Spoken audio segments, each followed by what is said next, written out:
joint third favourites, Bayern Munich and Liverpool. I want to chat a little bit about your former club here, Stevie. And the group that they're in, it could have been nicer. Ajax and Napoli and Rangers, who'll relish having Liverpool at Ibrox and going down to Anfield. Before we even get to what could they do in the knockout stages, you haven't got any concerns that they won't get to the knockout stages from that group, have you? No, I don't. Listen, I think Ajax this season are rebuilding again. They've lost.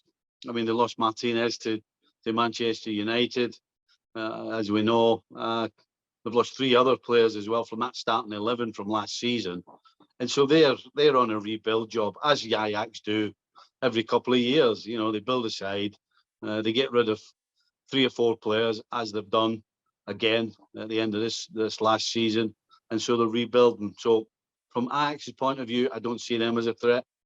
I actually don't think Rangers are good enough, to be quite honest. I think they're a step below the other sides, and so that means that they'll qualify anyway, regardless.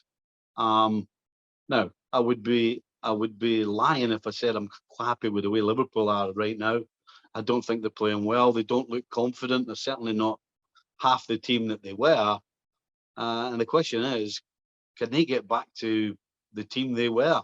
Right now, the answer would have to be no.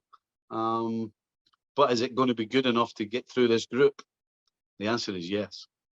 So how far can it take them from what you've said, plus the strength and depth? And we've seen a lot of injuries to begin the season. If that was to continue, how big an issue is that? Might it require replenishments in January in the transfer window for Liverpool, depending on the situation they find themselves in, injury-wise, ahead of the group stages? The knockout stages? Well, yeah, I think if you can replenish the squad and get some new faces in and some fresh legs in, then that definitely helps. But I think the biggest problem right now is 2 things. I think they're getting the basics wrong. They're getting the basics wrong going forward from the middle of the park, and they're definitely getting the basics wrong defensively. You know, when we're talking about Van Dijk, who no question was the best defender on the planet, we're talking about him having bad games, making mistakes and getting caught out, then that definitely is a problem defensively. So I think get back to basics. And then the other one is a strange one for a Klopp side. That little desire, that little edge that they had over everybody, just even before a ball was kicked, that you knew they were down your throat right from the get-go. That quite hasn't surfaced.